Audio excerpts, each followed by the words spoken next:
Help give kids an extra life by donating today to help sick and injured children. Link in the description and pinned comment below.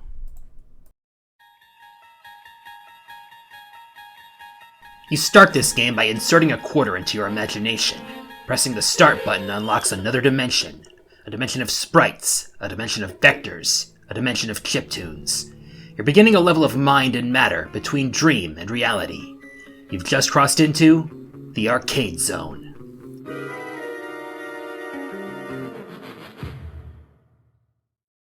There have been plenty of urban legends in video games. One such urban legend I've talked about was regarding a game called Berserk, and how it was related to at least 2 deaths connected to people who have played it. But today, we're delving into one of the most mysterious and disturbing urban legends in video game history. Now, video games have long been under scrutiny from politicians and lawyers, involving such things from that which is very real, such as people who have become addicted, to the far less plausible, such as the idea that video games cause violence.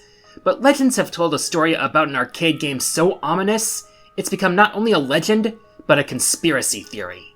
A game shrouded in mystery, that supposedly appeared and within a couple months, vanished as quickly as it appeared, leaving a trail of questions in its wake. Submitted for your approval, Polybius. The legend begins in 1981. It was the first golden age of gaming. Arcades across the country were popular hangouts for teenagers, lined with the most popular games of the era. Games like Asteroids, Pac-Man, Galaga, Donkey Kong, and more. Our story takes us to a series of unknown arcades in the suburbs of Portland, Oregon. It was there that the Phantom arcade game supposedly appeared. Polybius, copyrighted 1981 by a company called Sinneschlossen. The game was named after a Greek historian who created the Polybius square in cryptography, and was known for saying that historians should never report what they cannot verify through interviews with eyewitnesses. According to the story, players would huddle around the machine for hours on end, enthralled by its abstract patterns and engaging gameplay. It would reach the point of addiction for many players, with lines extending outside the buildings and even violence breaking out over who would be allowed to play next. The problems would only get worse, as those who played the game would allegedly suffer unusual symptoms: nausea, seizures, amnesia, insomnia, night terrors, hallucinations, and other psychoactive side effects.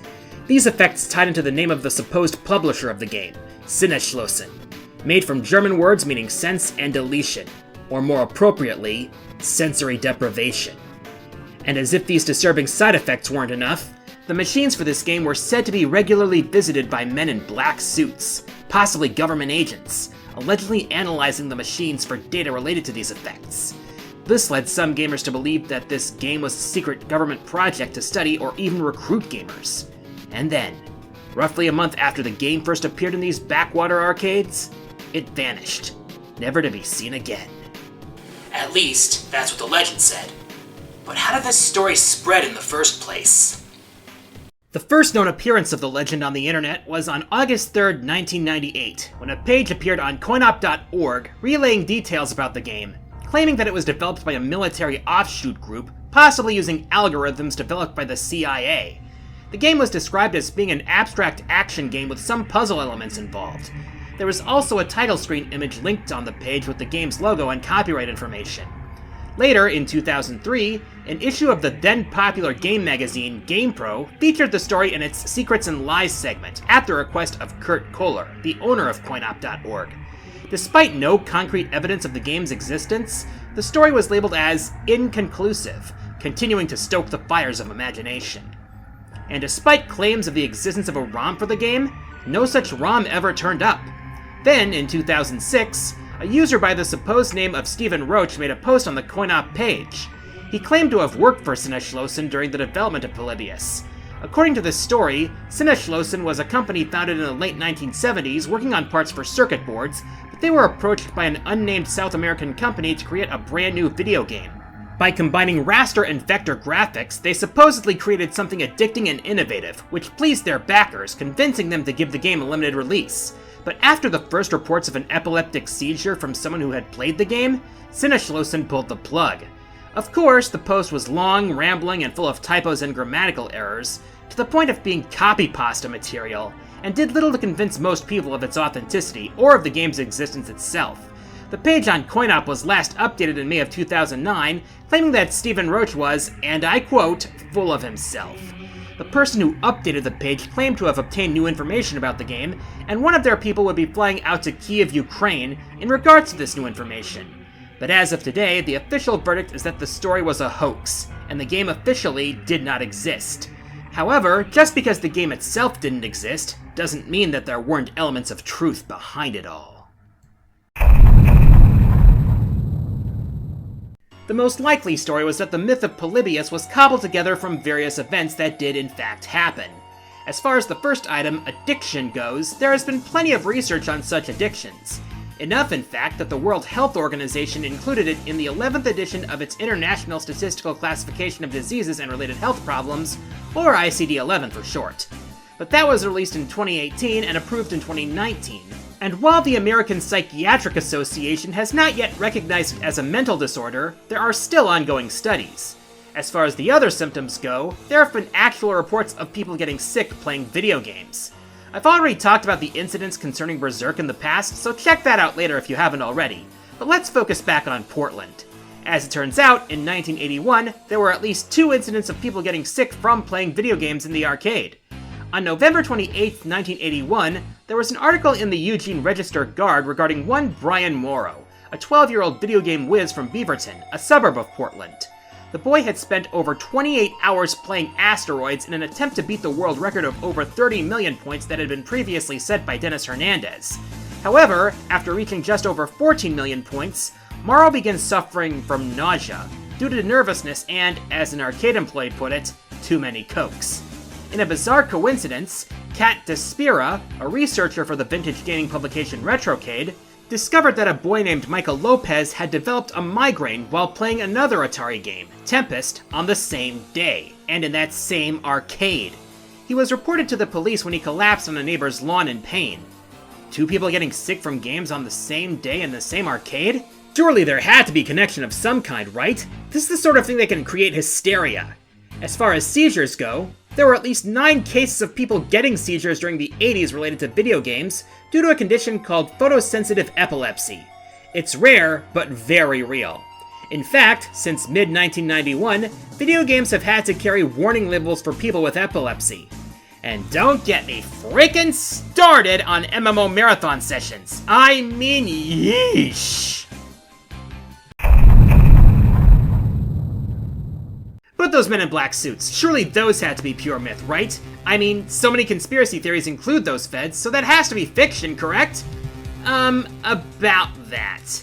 As it turns out, just 10 days after the aforementioned incidents, local, state, and federal agents began raiding arcades throughout the Portland area. You see, arcades weren't simply a hangout for gamers. Some of them were also a breeding ground for illicit gambling operations. There were at least a few arcade game operators who were illegally modifying their machines to pay out money for high scores. Real shady stuff it was, and a real slimy way to increase business, and thus profits. And that would draw the attention of the feds, no question. So these agents would enter arcades and take pictures of the high score screens, hoping to identify potential witnesses to this kind of activity. Not to mention that officers were going into every place in the area that was selling video games and poking around those machines looking for these legal counters. And that wasn't the only illegal activity going around arcades at the time. They were also a common place for the sale of drugs and stolen goods, not to mention a hanging ground for people who were ditching school. And yeah, that wouldn't sit too well with authorities. In fact, authorities actually set up fake arcades in the area filled with games rigged with hidden cameras to catch criminals in the act. But that was with officers examining games. Surely the government wasn't actually using video games for their own purposes, right? Actually, that has some basis in fact as well. The government did, and in fact, still does use special versions of some video games for training purposes. Take the classic Atari game Battlezone, one of the very first first-person games. This game had a version modified with the controls of an actual tank, the M2 Bradley to be exact. This version, called the Bradley version, is no longer widely used, but there is still one copy of it in a private collection somewhere. More famously, a special version of Doom 2 was commissioned by the Marines in 1996 to train ground troops for certain types of missions. This use of games as training probably inspired the 1984 film The Last Starfighter. But surely the feds wouldn't actually use video games to recruit people, right? Strap in, folks, because this next part is probably the darkest of all. Okay, I thought I paid the electric bill. People have made connections between the Polybius urban legend and the CIA's experiment MKUltra. And no, it's not a government-sanctioned version of Mortal Kombat, it's something far worse.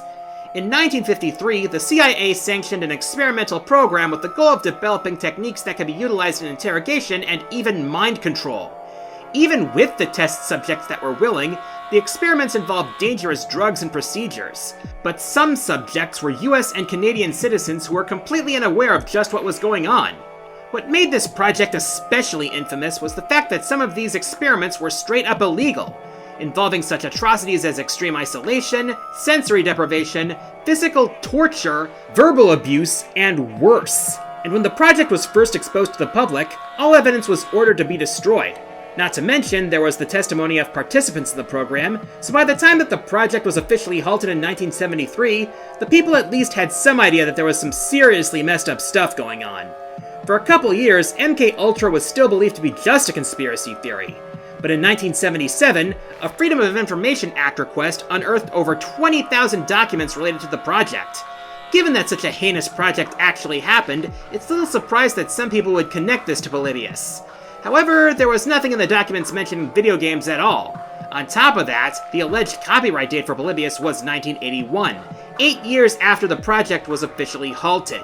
In fact, that was around the time that the Magnavox Odyssey was released. So yeah, even if Polybius were real, which it wasn't, there was probably no connection to this insidious project. Of course, many an urban legend has found a way into the public zeitgeist, and Polybius was quite a case of such a phenomenon. It had multiple cameos in various TV shows, including The Goldbergs, The Simpsons, and others.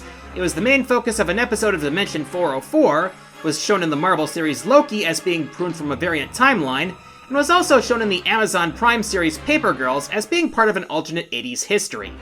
Pretty impactful for a game that wasn't real. And here's where the wasn't comes in. In 2007, a freeware development and arcade construction studio called Rogue Synapse released a freeware recreation of Polybius on a website operating under the Sinneschlossen name. The owner of the studio even founded a company in Texas called Sinneschlossen and transferred the trademark for it as well as a new trademark for Polybius to Rogue Synapse in order to build the whole illusion. The recreated game was based on Stephen Roach's testimony and was an attempt to replicate what the game may have been like in 1981. It takes the form of a shooter-like game where you have to blast geometric shapes to destroy a central core, with some puzzle elements involved. There are also dip switch settings, as well as options for higher functions. Okay, this goes without saying, but play at your own risk. But this recreation was not the only game inspired by the urban legend. In 2016, a developer called Llamasoft announced that they were making a game also titled Polybius for the PlayStation 4 with support for the PlayStation VR. In the early marketing for the game, co-author Jeff Minter jokingly claimed to have actually played the original arcade game in a warehouse in Basingstoke, England. He later, in a more realistic statement, said that the game was indeed inspired by the urban legend, though they made the gameplay distinctly different. Instead, he made this game based on his interest in the ability of games to put players in the state of being in the zone. You know that feeling when you're so into a game that you just become completely focused?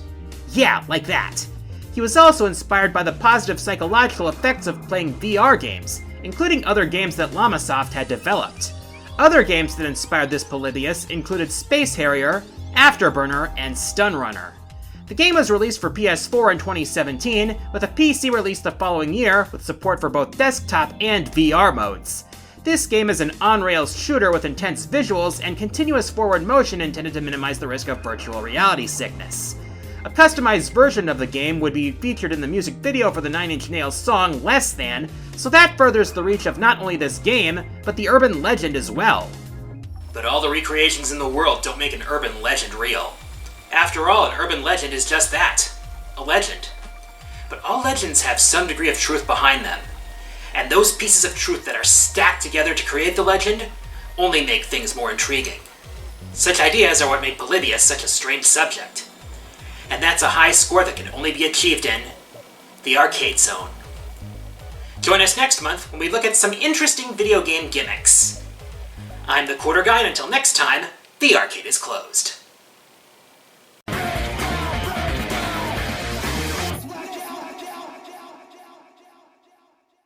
Hey everyone, QG here. If you enjoyed the video, please like, subscribe, leave a comment, and share the video around. Feel free to check out my Blue Sky and Twitch streams, and consider supporting me through Patreon and donating to my Extra Life campaign to support Children's Wisconsin. Thanks for watching.